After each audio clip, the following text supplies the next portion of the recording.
How to fix Xfinity remote not working. To fix an Xfinity remote that isn't working, first ensure the batteries are fresh and properly installed. If the remote still isn't responding, try repairing it with your Xfinity box. For remotes with a setup button, press and hold the setup button until the LED changes from red to green, then enter 9 to 9. The LED should blink green twice.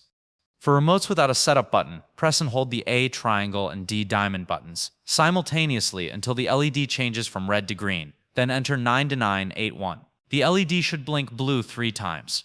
If repairing doesn't resolve the issue, perform a factory reset. For remotes with a setup button, press and hold the setup button until the LED changes from red to green, then enter 9 to 981.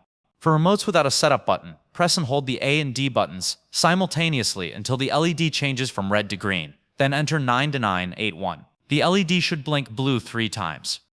After resetting, repair the remote with your Xfinity box.